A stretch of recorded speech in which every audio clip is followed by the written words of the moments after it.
I'm Daryl van Arkel, co-founder and CEO of Vicinity Media and co-founder of Location Bank. I'm Ezana Raswork, the Managing Director of Africa 118.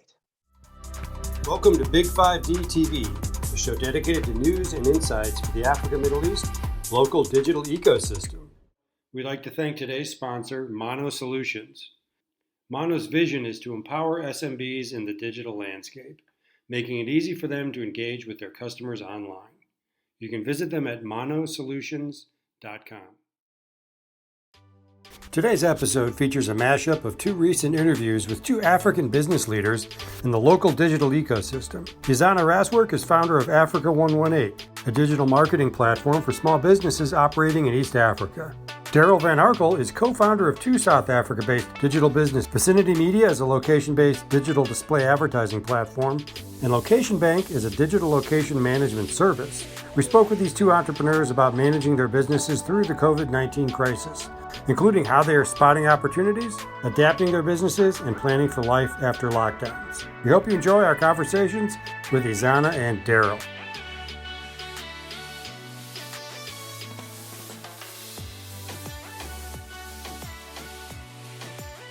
We've got two distinct businesses, and Location Bank is local search and kind of digital listings management.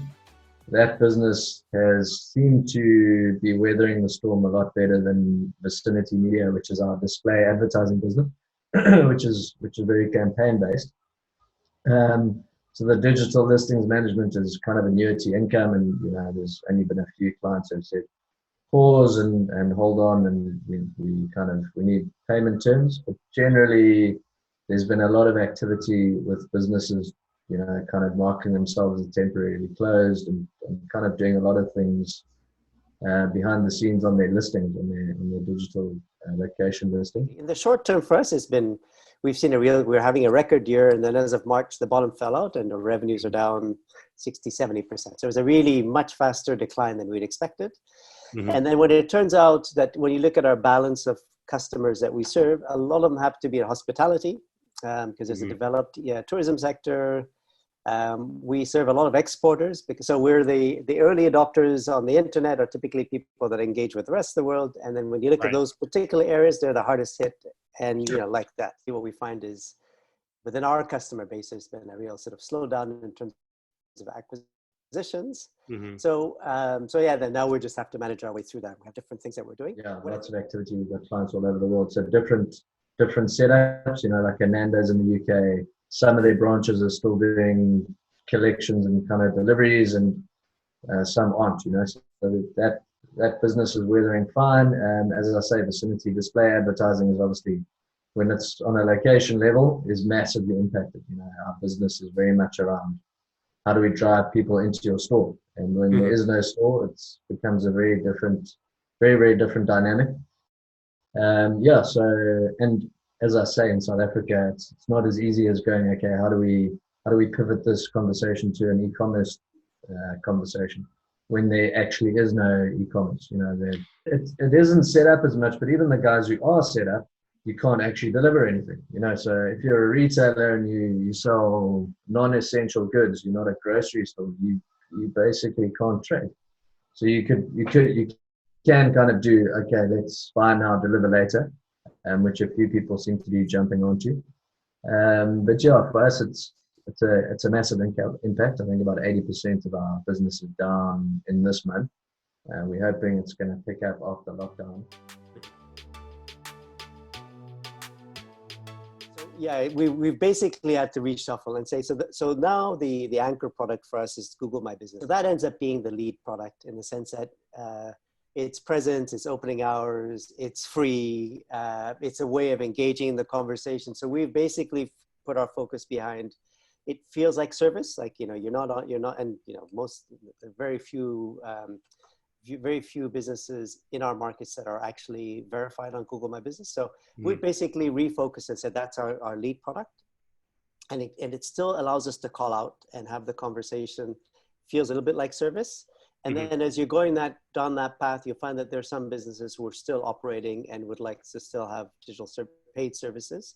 So it's really sort of forced us to think through the sort of the softer products as a lead, rather than calling them and saying, you know what, your website, you know, we've done our assessment and your website isn't performing as it could. That doesn't go over as well nowadays. But as we look at it, it's probably the right place anyway. So it's a bit more patient as a strategy, where you're going to have to get them in the, you know, the business in the door, help them, and then help them grow with them.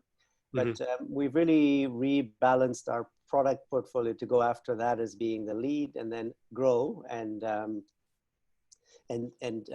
maybe be more patient than we normally would. That's making the best out of the situation. And then a lot of our customers that have websites is just adding the e-commerce, the e-commerce piece to it. So they deliver. So going back into our existing customer base and saying, of all these ones where maybe we've offered to put a shopping cart on their website, now we go back and say there's more appetite for doing it. So we need.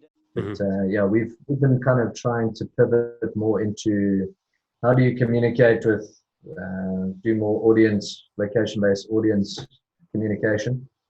How do you kind of communicate maybe some more interesting content to users? There's more time to consume video content. So we're saying to our clients, use more video in your kind of communications. We're doing some sponsored content. So we've approached a couple of local artists and basically said to brands, do you want to sponsor this content? So what we've done is, the challenge in our markets is that there's no safety net. So there's nobody to pick up, the tab. There's no government service that picks up the tab. So what we've done is, go back to what's our value set, and then using that, what happens. So in fact, we've kept the team whole. We've all taken so we've gone to 4-day work weeks, and everybody's retrenched in terms of compensation, but then covered. So rather than saying you're in the sales team, and it's a bit unfortunate that you can't acquire customers because the market isn't there. We said, okay, how do we sort of all share the pain amongst everybody, keep everybody whole? And then with people that are sort of on the acquisition side, what we've done is, so we've kept some, but then mostly we redeployed them on other sort of like customer service. We're using the time to build our database. Talked about Google My Business in terms of onboarding customers there. So so we did have, that would have been one option, is just to retrench, but we didn't feel that was something that didn't feel right for now. We haven't stopped. I mean, I don't think we're having much success, but we certainly haven't said there's nothing out there. It's segments. We try to be softer in our approach. So we have lead products that we work with. So we certainly haven't abandoned, but we're not having anywhere near the conversion rate that makes sense. It's really brought back the hustle culture in our business, from a sales perspective. I feel like, so this is my 12th year being an entrepreneur, and it really feels like Vicinity has been around for 6 years. It feels like the early days of those businesses where you're just hustling and you're just trying to get income in, and you're just thinking of new ideas. And so that's and hopefully that kind of culture within our business development team sticks, and they hustlers, and they just doing anything to close deals and find solutions. Doing some version of this for like 6 years now. So in fact, it's not a new thing. It's a longer period of time, but sort of it does two things for me. One is that it gives you confidence in the team. Like I find that the fact that I've been doing this means that I'm not physically there, but there's always a little bit of anxiety. Does the work get done or not? And I find that on the plus column, it's given me faith that we have a strong team of people that own the work and all that. So I leave here thinking, I'm not, we're together in this on one end. I also see where there's gaps in our organization. So I do see a lot of process issues in terms of, like, we've moved people home to do call center work and we don't follow up well. And there's some people that, there's performance related issues. We find that the way information flows isn't perfect. So on one end, it's given me confidence in the team.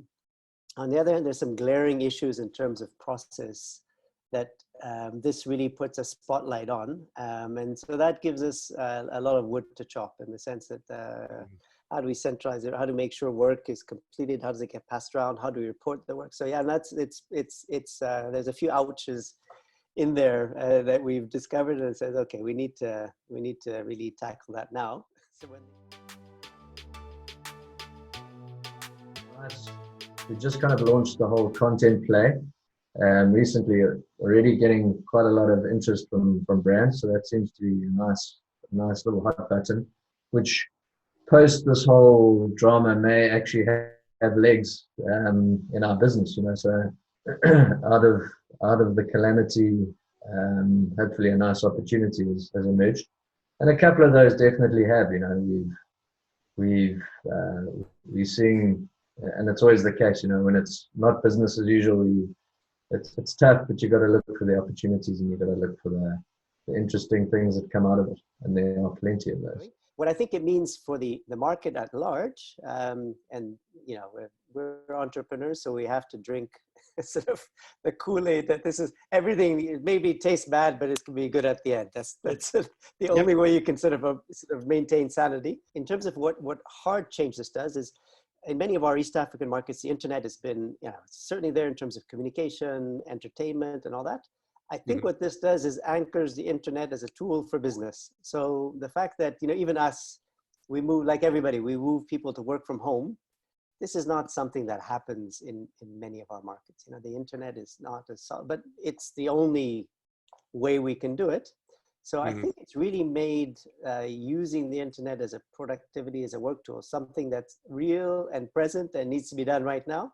So I do believe this is going to help. Like, even when we reach out to, unfortunately, a lot of customers don't have money, but the notion that there is people online and they're shopping and they're looking for services become much more concrete now than it was 2 months ago. So I think that the net is going to be positive in terms of increasing our adoption rates, and particularly in small businesses, because as consumers, they've seen the fact that they need the tool. So I think there's amazing opportunities now, and I think the most obvious one that we've seen, which wasn't taken advantage of, was Sol Beer pulling their ad spend when Corona is in the, you know, is kind of down and in the corner, and Sol has the opportunity to take massive market share at this point in time from Corona. Yeah, it's the same beer, not named Corona. Now is really the time where you could drive home the advantage and win that market share, which you've been kind of dying for forever. But people go into their shelves, brands go into their shelves and say, we're not spending, you know, where this is one of the biggest opportunities for their brand, I think, ever. You know, I don't think they're ever going to have this opportunity again, and I think they missed it.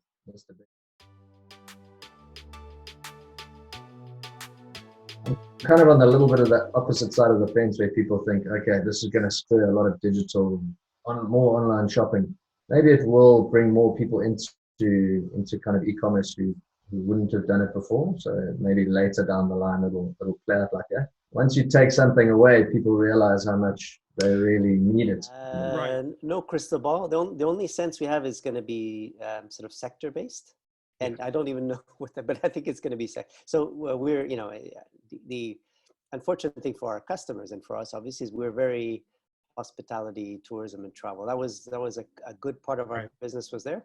That part isn't going to come back for a while. So I think that we can just sort of say, that's unfortunate. And then it really ends up being more domestic, so professional services.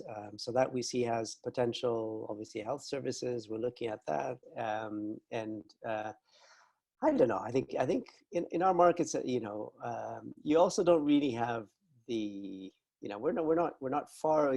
We're in terms of subsistence. Actually, I do think that, you know, manufacturing is going to come back quicker. Construction already is being opened up again. I mean, some places wasn't shut down. It's actually just kept going.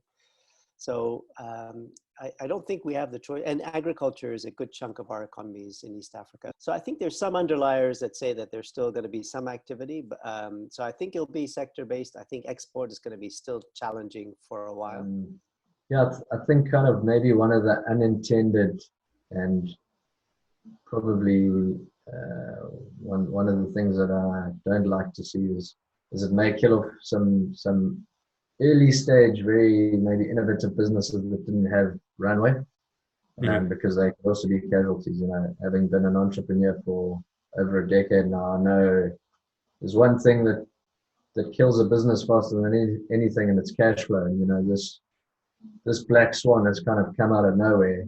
And often when you're running a startup, you're running lean, but you also you're running close to your burn rate. You know, you're chasing growth, and you're not expecting, you know, you're keeping it tight. You're not expecting, okay, I'm going to put tons of cash in the bank. Yeah, certainly access to finance, I think, would be one and you find that in developed more than we do. So I think that would be a straightforward one. And I think like very tactically, I think the infrastructure, like the internet, the cost of the internet. I think in our markets, if that was something that you'd say, you know, like, so there are some actions being taken, for example, on utility bills and rent, and I think.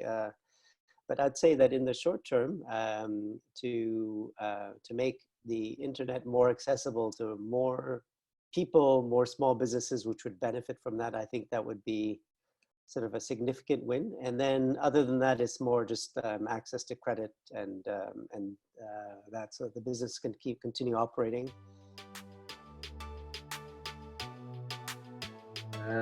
Yeah, so it's we're kind of focusing on kind of our vision, which from a Vicinity perspective is how do we become this location platform that can deliver advertising across, not just into mobile, but across platforms, out of home, etc., and yeah, bringing this location data and audience piece across media. So that kind of hasn't changed, I think,